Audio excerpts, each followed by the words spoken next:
So, new week. This will be this is a dangerous opponent. I think very much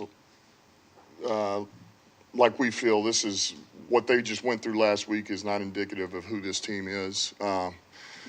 This is a dangerous team. They've got weapons. The 17, 16, that tight end. Obviously, Jacobs, Crosby is a game wrecker.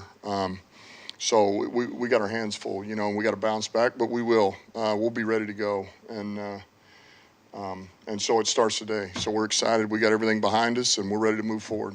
What's the approach when you don't know who's starting at quarterback and they've got three different guys they can throw at you? I think we hang our hat on really what their identity has been. There's things that they really want to do no matter who's in there, and they're not going to deviate too much from that. They'll have a few wrinkles, but ultimately it's about the scheme and those players that they have.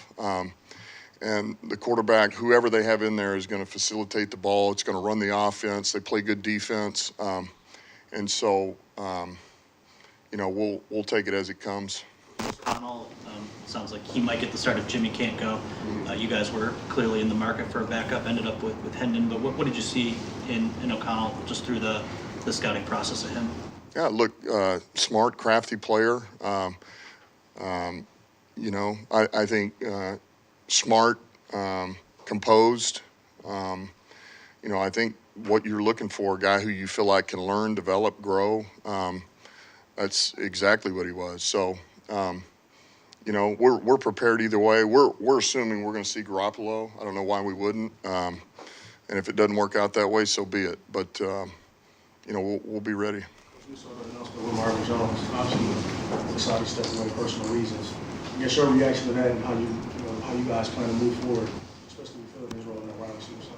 Yeah, certainly appreciate Marvin and what he brought to the table. You guys know him or have a history with him before I got here, and to be able to get him back. He was a pro, handled his business, and so look, man, appreciate the honesty, and I wish him the best of luck. And he's always welcome here, and we move on. So we're doing pretty good in the receiver room. We got the 5 that were up last week. We got some young guys there on the vet squad that have been practicing and working, so we feel pretty good. You mentioned Crossby being a game wrecker for them. What does he do so well, A, and then B, what sort of challenge is that for your tackles? It's a game within a game that I'm sure a lot of people do. Yeah, what does he not do well? I would start there. I don't know. I don't know what that would be. He's very active. All right, he's slithery. He can bend. He's explosive. Quick first step. He's very crafty, man. He's a master of his craft, man. His hands, his bend, and then his motor. He just doesn't quit. And so he's disruptive in the run game, and the pass game is not only what you see off the edge or his ability to pressure the quarterback, but it's getting the football out too. It's one thing to get a sack on a guy, but he's getting the ball out if he gets around the horn. So this will be a big challenge, really for our O-line in general, because this guy moves around now. He's not going to just be left. He's not going to be right. Third down, they're going to move him around. All of them got to be ready for him. But more times than not, he'll be on Sewell and Decker, and so those guys are up for the challenge, and that makes you feel a ton better knowing the guys that we got. But this is going to be a war now. This guy he really is. This is the most disruptive defensive player we played all year to this point. So we got to be ready. Last week, the workload, and I guess your reaction to him, and do you have an update on David Montgomery going forward too? Yeah, the best I can tell you on David, he just continues to improve.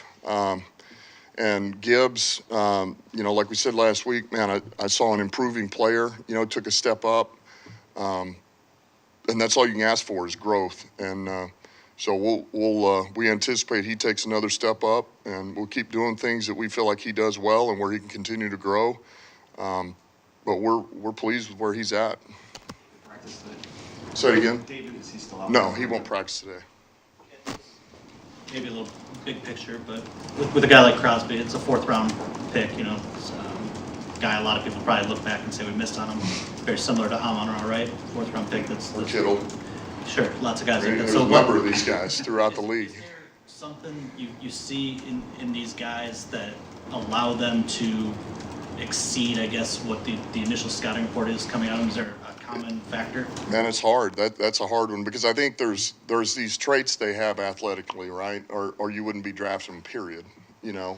So certainly they've got some ability, but I think it's some of what you can't always see, right? It's the same thing that makes Drew Brees a Hall of Fame quarterback when he's only 6 foot. There's this intangible side, this will that they have, this unstoppable force inside of them, this work ethic, there's just something that you can't always see. You just don't always know. And that is and will always be the hardest thing to figure out and chart. How fast can a player develop? How much can they really grow and continue to get better? That's a hard one. And if you had that answer, they would be first rounders coming out immediately. But here's the beauty of it is, hey, he got found, and the rest is history. You get an opportunity, and it'll show itself. Dan talked about anticipating the offensive line performing better this week than last week. What do they need to get back to have more success? Listen, all we got to do is get back to what we do. Everything's got to be so much about us, and you feel like you've been hearing that forever when you play any type of organized sports, but it's the truth. We just got to get back to what we do, get back to our fundamentals, our basic, then we get to the game plan. So I think that's a lot of it. I think the other is, look, let's call it what it is. We'll get back in the flow of a normal game here. That was not who we were. I don't believe that. Now, it was out there and it happened, but we're going to be able to convert. We're going to find a way to convert. Our defense is going to play good football, and we'll be able to complement each other, and that'll get us going again here. But there again, it's not a panic. Man, we just work on the little things, man, the first step, the pad level, the bend, the snap off, the finish. And you emphasize those. We got our guys, man, they know.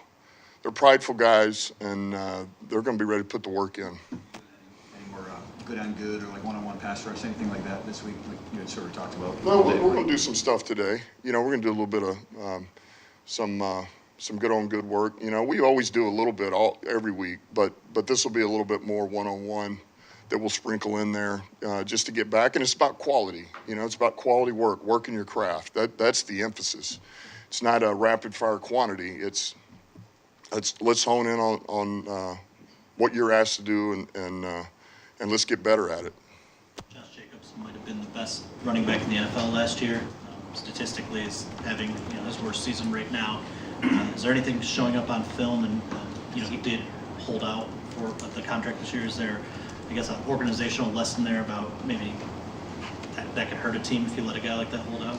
No, I think here's what I say. I don't see a guy that's they're like, from my perspective, I'm like, man, they're this close.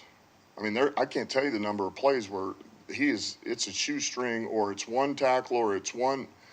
They are close, man. You get just a little bit cleaner here of a block, and so I still see a dangerous football player, not only in the run game, the pass game. So I don't feel like there's, that's where you feel like there's a bit of a ticking time bomb over there from my perspective, and that's what, man, we got to guard against, be ready for, because he can go the distance at any point here. He's still got plenty of juice now. The game, what were some of the subtle differences between a 1 p.m. start and a Monday night game, and how do you use that now as a coach to kind of best prep your team? No, it's the thing about those night games. The day drags on. It just takes forever for it to get there, and I think more than anything, it's probably more about staying calm throughout the day. Make sure you get a nap. Because if you're up and you're wired too early, then you drain your own energy. And so I think it's more about that. Just stay calm. Just keep the engine idle until you get about 1 hour, 2 hours before the game, and then it's time to go. But, that'll always be kind of the challenge with it. our guys are excited to be able to play, primetime football. We all are, but I know for me, I wish we get primetime games at 1 o'clock. I just keep saying that. I don't know why we can't do that. There's got to be a way. I have 2 questions for you. First, have you thought about that atmosphere Monday night before Halloween? Listen, I just know, but I already know what I can visualize. I know what it's already been, and it's been pretty electric anyway. So I was already anticipating being, and actually I forgot it was Halloween, so you just said that, or the night before Halloween. So, yeah, I already know the atmosphere is going to be unbelievable, and I know it'll be a hard place for them to come in and play. And look, our guys are fired up about that. We're excited. And the other question is, do you know who you're going as for Halloween? How you're going? Yeah, I think I'm going to skip out on Halloween this year. Just as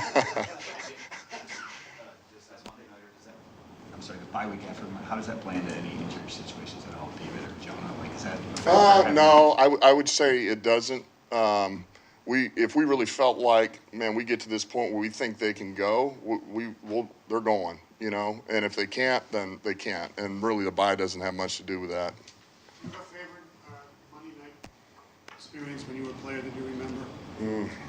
It's hard to say. Not that I can think of off the top of my head. Not favorite experience. I remember when I was at the Giants, we played the Eagles, and I had an MA on a critical down there in the 4th. I was supposed to release. Instead, I blocked down, and it cost us the game. And I just remember I came to the sideline, and Sean looked at me and said, "What'd you do?" And I go, "Man, I up." And he said, "What are you going to do?" Anyway, it was awful. I was a young player. So that's not my favorite, but it's the first one I thought of when you said that. So anyway, all right, have a good one.